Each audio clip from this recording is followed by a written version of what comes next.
Welcome back, guys. If you don't recognize me, this is Leslie, my salon co-founder. We own a salon called Live Love Locks, where we test out all the new products and bring the best ones to you. We make these videos because way too many people have unhealthy hair. We don't want you to be one of them. Today, we're going to be talking about a few things: shampoo, dry shampoo, and how it might lead to hair loss. Let's get into it. Is dry shampoo really bad for your hair? I've heard it can dry your hair out and cause breakage. This is as false as possible. This is literally the opposite of everything that's true. So what the question should say is, how good is dry shampoo for your hair? Or why do so many people lie about dry? Like, here's the thing. Let's imagine that you're a journalist and you're writing. You work for like In Style or some fashion magazine. Your whole thing, you're gonna. You know what In Style magazine is? Oh my!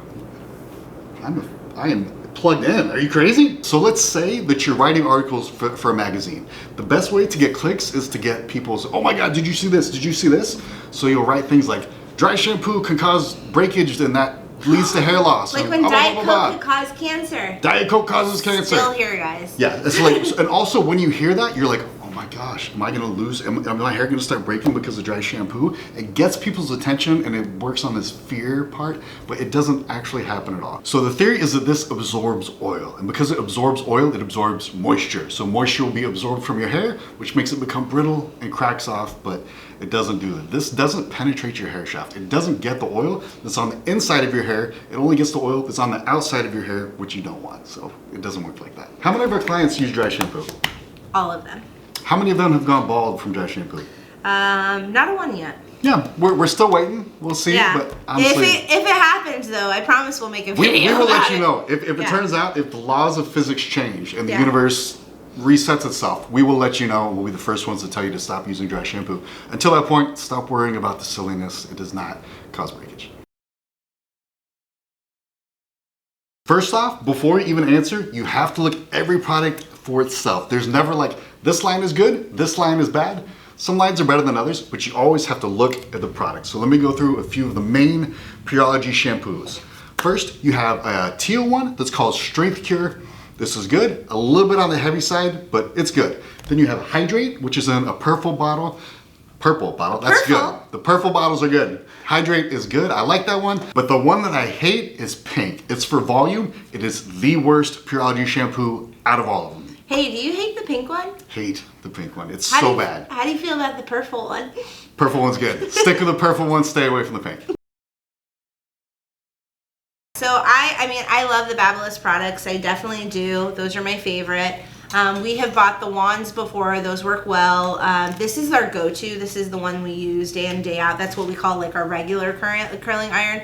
And this one is the 1 inch. This is 1 inch. For almost everyone, 1 inch is perfect. You go too big, the curls are just gonna fall out. If you go any smaller than that, your curls are gonna be too tight. You're gonna be like Curly Sue, curls on top of your head. Yeah, and then if you want basically like a little bit bigger of a curl, then we go to the 1 1/4 inch.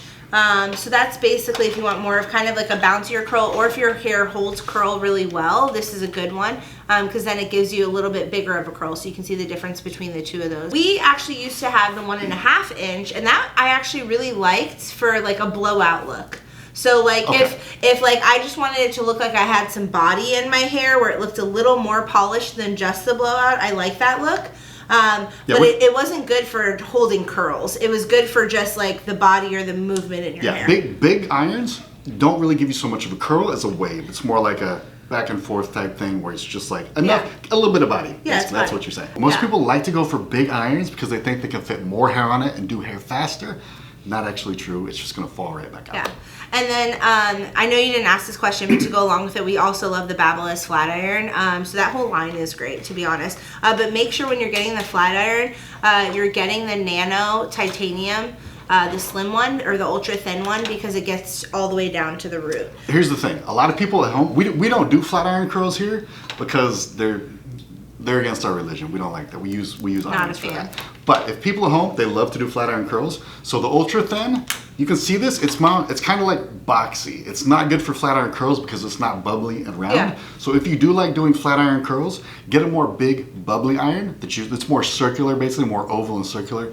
This is more square. So this is really good for getting roots or the big bubbly ones are better for doing curls. Yeah, I try to like touch up a short piece of a curl with that, and I like burn myself every freaking time because there's just nothing to grab onto. Everything here gets really, really hot, which is great if you're flat ironing roots or like you're trying to get your hair smooth, which is its purpose.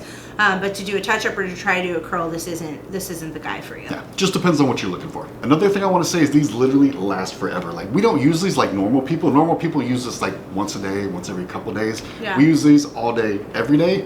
They last usually on average 2 or 3 years. Yeah. So Babyliss lasts forever. Another good brand is Hot Tools. I would stick between Babyliss and Hot Tools. Those are the best. How long does it take to know if a product works? So you're the one who actually gets products put on your hair. So I would say if it's a product for smoothing, like I was about to say an intra blowout product, like while you're blowing it out, I know immediately. Yeah. Like I know first section, turn me around, hell no, this isn't gonna work, or okay, I think we can give this a shot. But for longevity, I will know probably a few days in. What about like a hair mask? How long does it take you to know if a hair mask works? Immediately. What about like a dry shampoo? A dry shampoo, immediately. What about a hairspray? Immediately. Basically, it won't have the holes. Yeah. If you're waiting weeks, like maybe I should keep doing this for weeks and see if it works, then the only thing that like I will say is the longevity. Like if you're trying to figure out is this product better than another product and it's going head to head. I'll go with you on that because the only way to measure longevity is to look at the hair over time. But in general, a product you'll know literally right away. Like either your hair looks good or your hair doesn't. But that doesn't mean that, especially health products, that doesn't mean that your hair won't continue to get better over time. Right. But if you switch to a product and you notice nothing, that's bad. Like you really can tell right away, like good or bad, right away. And I swear we talk about this product every time, and I promise like I don't even know these questions before we like start this video. But like the game changer product we talk about every single time is that Color Fanatic, because that is the one product I tell all of my friends about when they're like, my hair is damaged, my hair isn't like healthy, or I'm having a lot of breakage or what have you. Like, and that's my friends from any hair type. That could be my friends with extensions, that could be my friends with ethnic hair. They literally will spray it in and they will immediately know a difference. Like I can't tell you, like I give it to them and the next day they're texting me and saying, holy crap, I've noticed a difference. This is the gateway drug to gray hair. Once you try this and you're like, oh my gosh, there's amazing products out there, then you realize and you start your journey. Yeah, so this is, if you are at home and you're trying a product and you're not sure whether or not it's working for you, buy this one and then know within 2 days or 1 day that it's working for you, and then you'll be like, okay, like I don't need to sit on another product again. Dry shampoo just makes my hair feel oily. Am I using a bad brand? Even the worst dry shampoo will not make your hair feel oily. What's going on here 99% of the time when I hear this is someone's using the dry shampoo, they're using it on the length of their hair instead of just at the top. This is not for the length of your hair. Your hair only gets oily, it only gets dirty at the top. Only your head produces oil, your hair never produces oil. Only your scalp. So what you're gonna do is only apply this to your scalp. And it'll do the trick. And if you even think about it, back in the day, like before dry shampoo was created in this aerosol perfect little can for us to use, people were using baby powder. Like, and that was what was doing the trick. So it doesn't matter, like, yeah, there's great brands out here and there's definitely brands that work and are great that we tell you to use because we've noticed how awesome they are. But even baby powder does the trick. So what I'm getting at is there isn't a bad brand, exactly what you're saying. There's nothing that will make it feel oily. Right. Oil will make it feel oily. Oil will make it feel oily. Dry shampoo, the exact opposite. That'll never happen. It's because you're using it improperly. That's what's going to happen. Honestly, the Moroccan oil dry shampoo has oil in it, but it still will never make your hair feel oilier. It still works as a dry shampoo.